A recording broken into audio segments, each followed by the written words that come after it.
అందరికీ ఈ జనాభా చూసి మరి ఒక సముద్రం ఉప్పొందిన మీ అందరూ మీ ప్లేసుల్లో మీరు కూర్చుంటే మీ సమస్యలు తీర్చడానికి మీ ముందుకు ముఖ్యమంత్రి గారు వస్తారు. ఇప్పుడు మన భీమిలి నియోజకవర్గం శాసనసభ్యులు అవంతి శ్రీనివాస్ గారు మాట్లాడతారు. దాని తర్వాత ముఖ్యమంత్రి గారు మాట్లాడి మీ ముందుకు వస్తారని. ఓకే, సభకు నమస్కారం. ఒకసారి గట్టిగా అందరూ జై జగన్, జై జగన్, జై జగన్, రావాలి జగన్, రావాలి జగన్, రావాలి జగన్, రావాలి జగన్, జై జగన్, జై జగన్, జై జగన్. సభకు నమస్కారం. గౌరవ ముఖ్యమంత్రి గారు, మన రాష్ట్ర ఆంధ్రప్రదేశ్ ముఖ్యమంత్రి వర్యులు పూజ్యులు గౌరవనీయులు, మరి వారు ఈరోజు ఉత్తరాంధ్ర ప్రాంతానికి ముఖ్యంగా మన భీమిలి నియోజకవర్గానికి వచ్చి ఎన్నికల సమర సంగ్రామం పూరించడానికి వచ్చినందుకు వారికి మన అందరి తరపున గట్టిగా ఒక్కసారి మనందరం కూడా కరతాళ ద్వారా స్వాగతం సుస్వాగతం. సార్, ఈ ఆంధ్రప్రదేశ్ రాష్ట్రానికి ఈశాన్యంలో ఉన్నటువంటి ఈ ఉత్తరాంధ్ర ప్రాంతంలో మరి మీరు ఇక్కడికి వచ్చి మా అందరినీ కలవటం, ఆశీర్వదించటం మా అందరికీ కూడా సంతోషం.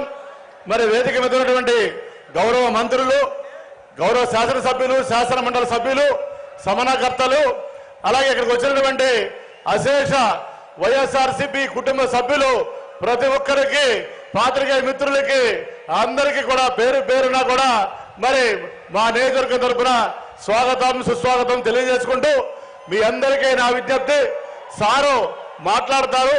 మాట్లాడిన తర్వాత మళ్ళీ మీ అందరి దగ్గరికి వస్తారు, మీతో కలుస్తారు. మనందరినీ కూడా మరి కలిసి అందరితోటి కలిసిన తర్వాతే సార్ వెళతారు. కాబట్టి సార్ స్పీచ్ అయిపోయిన తర్వాత కూడా మీ అందరూ కూడా ఇక్కడ ఉండాలని మీ అందరికీ కూడా విజ్ఞప్తి చేస్తూ, ఎందుకంటే సార్ మనల్ని కలవడానికి వచ్చారు. మరి ఇదివరకంటే గవర్నమెంట్ కార్యక్రమాల్లో పాల్గొనే వాళ్ళు ఇవాళ ప్రత్యేకంగా మన పార్టీ కుటుంబ సభ్యుల్ని, పార్టీ కార్యకర్తల్ని, పార్టీ నాయకుల్ని కలిసి కష్ట సుఖాలు తెలుసుకోవడానికి వచ్చారు. కాబట్టి మరి మనందరం కూడా ఈ రోజు మన ఎంతో ముఖ్యమైన రోజు. ఇక్కడ నుంచే రేపు రాబోయే 2024 ఎలక్షన్స్ లో మరి దశ దిశ రాష్ట్రానికి కానీ పార్టీకి కానీ చేయబోతున్నారు. చంద్రబాబు నాయుడు గారు కానీ పవన్ కళ్యాణ్ గారు కానీ ఎన్ని కుట్రలు పడినా కూడా అటు తూర్పున సూర్యుడు ఉదయిస్తాడనేది ఎంత నిజమో, రేపు 24లో మళ్ళీ జగన్మోహన్ రెడ్డి గారు ముఖ్యమంత్రి అవుతారన్నది అంతే నిజం, అంతే నిజం.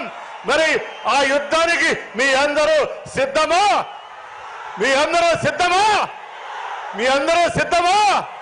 మీ అందరూ సిద్ధమా? ఇదే టెంపో రేపు మళ్ళీ మన జగనన్నని మళ్ళీ ఆ కుర్చీలో కూర్చోబెట్టే వరకు ప్రతి ఒక్క కార్యకర్త, ప్రతి ఒక్క నాయకుడు సైనికుల్లాగా యుద్ధంలో పోరాడి మళ్ళీ మన జగనన్న అక్కడ కూర్చున్న తర్వాత మళ్ళీ మనం విశ్రమించాలని ఈ 2 నెలలు ఎలక్షన్లో అయ్యే వరకు కూడా ఇదే రకమైనటువంటి ఉత్సాహాన్ని మరి మనందరం కూడా చూపించాలని తప్పనిసరిగా కోరుకుంటూ గౌరవ ముఖ్యమంత్రి శ్రీ వైఎస్ జగన్మోహన్ రెడ్డి గారికి మరొకసారి మీ అందరూ కూడా సార్ స్పీచ్ అయిన తర్వాత మళ్ళీ మీ అందరూ వచ్చి కలుస్తారు. కాబట్టి మనందరం కూడా నాతో సహా అందరం కూడా సార్ స్పీచ్ గురించే, సందేశం గురించే వెయిట్ చేస్తున్నాం. కాబట్టి పెద్దలు, గౌరవనీయులు, దేశంలోనే ఒక అత్యుత్తమైనటువంటి ముఖ్యమంత్రి, దేశంలోనే ఒక నెంబర్ 1 ముఖ్యమంత్రి, పరిపాలన అంటే ఇలా ఉండాలి అని చూపించిన ముఖ్యమంత్రి, నాయకుడు అంటే ఇలా ఉండాలి అని చూపించిన ముఖ్యమంత్రి, ఎవరు ఎన్ని కుట్రలు పడినా కూడా ఒక్కడే వీరుడు ఒక్కడే ఉంటాడు, వీరుడు ఒక్కడే ఉంటాడు, వీరుడు ఒక్కడే ఉంటాడు. అలాంటి వీరుడిని మన జగనన్న మరి వారిని సగౌరవంగా వచ్చి వారి గౌరవ సందేశం ఇవ్వాల్సిందిగా మనందరి తరఫున కూడా విజ్ఞప్తి చేస్తూ సెలవు తీసుకున్నాను.